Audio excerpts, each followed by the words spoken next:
Why is it that the strengths of your founders are always the weakness in your business? That's what I'm going to unpack in this video. Okay, so this is not something that I invented. I'm pretty sure that I heard this from Dan at the Tropical MBA. Go to tropicalmba.com. It's a podcast that I just love. I'm a member of their community as well, and I've met some of my best business connections there. So shout out to the Tropical MBA. But the idea here is that the strengths you have as a founder in a business are usually the weakness in your business. In other words, a few ways to describe it. One is the shoemaker's children have no shoes. The other one is basically my life as a business owner, especially when I ran my agency business. And that is that we had a digital marketing agency, yet our website wasn't very good. Yet we didn't do a lot of the search advertising for our own business. Yet we actually really struggled to market ourselves. Well, why is that? Why does that happen? Well, first of all, when you're doing it for your clients, when that's your strength, you don't really do it for yourself. Why? Because you're burnt out. Because you don't have confidence in it. You're not paying yourself to do it, so you're not going to make that investment in money. You don't believe that it's going to be good enough. You don't have a strategy. You're not putting the time and effort into defining what makes you great like you do with your clients. Basically, it's really a failure of vision, a failure of saying, okay, well, this is really what we want to focus on, because you probably haven't had to do that. Now, why hasn't your business had to do that? Why didn't my business have to get good at digital marketing?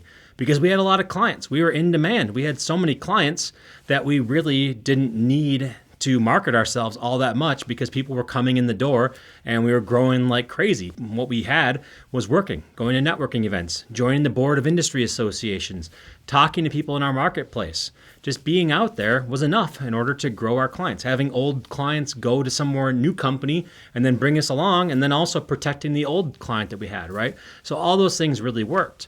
And in fact, we were so in demand that we started to say to ourselves, well, you shouldn't trust a marketing agency that over-markets themselves. Why would you trust them? That means that they don't have any business. That means that they're not busy. We're so busy that we don't have time to market ourselves. And you want that in your agency. You want that from an agency because they're so busy working on client problems. You don't want somebody with the fanciest, most polished website. So we turn that into a positive thing. We turn that into a positive spin in our sales process, and it worked pretty damn well. So we never really had to have that. But our strengths, we were really good marketers. We were not good marketers of our business. There's a weakness in the business. Who knows what kind of profits we could have had, what kind of growth we could have had if we would have focused in that area. Maybe a little bit more, maybe a lot more, but it's a what if. Same thing happened when I started my business called Jeffalytics. Okay, so Jeffalytics was my training business that I started after I left my day-to-day role at my agency. And guess who was terrible at their own analytics? Jeff. Jeff Analytics was terrible at his own analytics. Guess what's not really a strength right now in my business?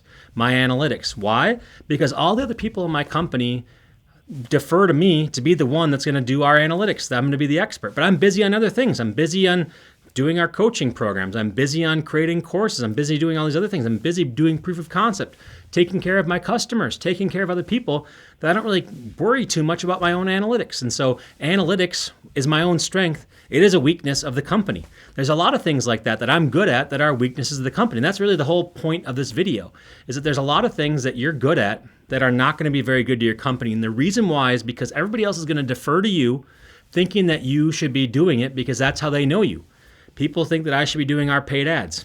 I'm not very good at running my own paid ads. I'm better at teaching other people and doing it for clients, right? People think I should be doing my own analytics. Shouldn't be doing that. People might think that I should be doing other aspects in the business, and it turns out that they just don't get done at all because they're my strength, but they're not a strength of the company. Okay, so how do you get over this? How do you take your strengths and turn them into strengths of the company?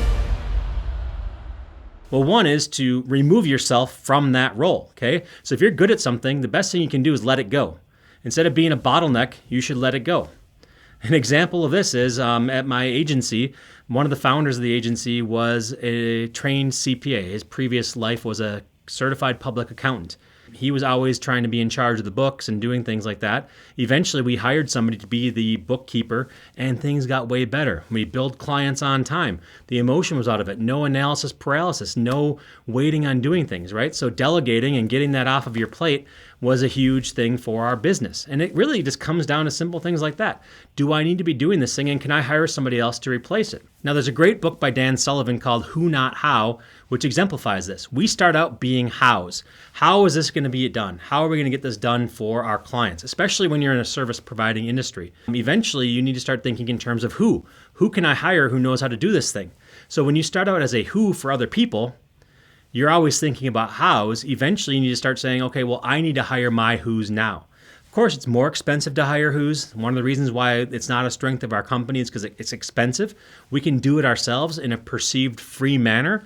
Okay, so we do something that's our strength. It's free. I can do our analytics at my company for free, but it's probably going to be 2 years from now that I do that, right? So they say you can do it fast, cheap, and good. Well, good and cheap I can do, but I can't do it fast, right? Pick two. And that's the problem that we have here. And so that's the reason why you want to find a who can get that done for you in a much more expedient manner. Now, it might cost you something, right? It's probably not going to be cheap to do that, but it can be fast and good. Now, as your business evolves, that just makes more and more sense. If you want to correct the sins of the past, if you want to correct and focus on your strengths, sometimes the key to it is letting go. So actually, that is the key. So if the strengths of the founder becomes the weakness of the company, the only way around it is to let go of what your perceived strength is and to let that become a strength of the company by not focusing on it, by not even looking at it, by getting rid of it. Now, there are times where you can just keep on playing to your strengths. If your strength is a strength of the company, you can double down on that. But the things that you are good at previously or that you have done that you are neglecting, those are not doing your company any service. They're not doing you any service. And the way around it is to get rid of it. Okay? So hopefully you enjoyed this musing on this quote. Shout out to my friends at the Tropical MBA. Even if that wasn't your quote, there's actually no real history of this quote on the internet that I could find. Even if it's not you that said it, it is good advice. And if you are saying that, hey, Jeff gets me, my strengths are the weaknesses of my company, you're not alone. You're not the only one. Everybody has this thing. The best thing you can do is to find a who instead of focusing on the how. Shout out to Dan Sullivan as well. Dans are the people that we are looking at here. And respect to all Dans in the world. So that's it for this video. If you like this one and you like the direction we're taking this video blog, then please do like and subscribe. I would love to have more insights for you. And if you have a comment or if you want to learn more, if you even want to commiserate on some of the mistakes you've made by not delegating and not doing this the right way, please do feel free to leave me a comment.